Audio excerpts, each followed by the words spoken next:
In this video segment today, I'm going to cover a couple additional long press functions that are available through the keypad here.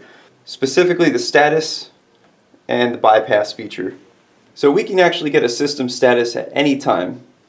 The system status will display any faults found on the system, including tampers from the panel or devices, low batteries, again from the panel or devices, and also will display any communication issues. This is including devices which have gone into supervision. So if we go ahead and press the OK button and hold it for 3 seconds, get that tone, and currently it states we're ready to arm. So that means that we have no faults on the system. So I've actually gone ahead and opened 2 of my devices to cause a tamper, and I just want to do this to demonstrate how they would actually look in the display. So here we go. If we press the status button again, you can see that I have a tamper open on the door contact on my system located in area 1. And then I also have a motion viewer that's in tamper. So we could scroll through using these arrow keys here. This will scroll us through any faults on the system. So we're back at contact 1, so we know that those are the only 2 issues on the system currently.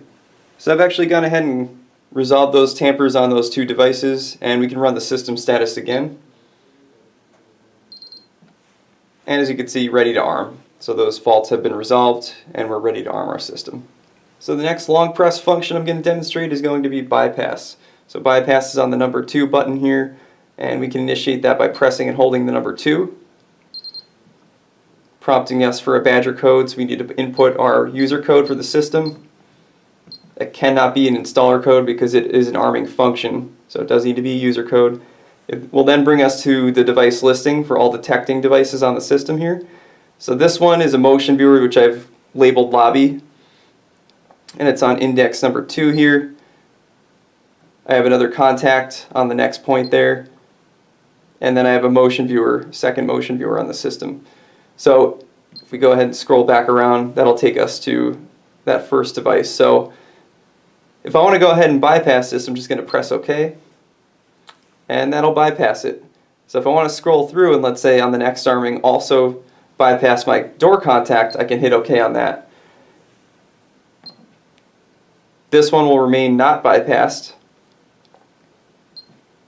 And then we can scroll back around. When we're done bypassing specific devices, we could just hit the escape no key. It'll bring us back to the disarm screen, and now we're prepared to arm. So we could type our user code in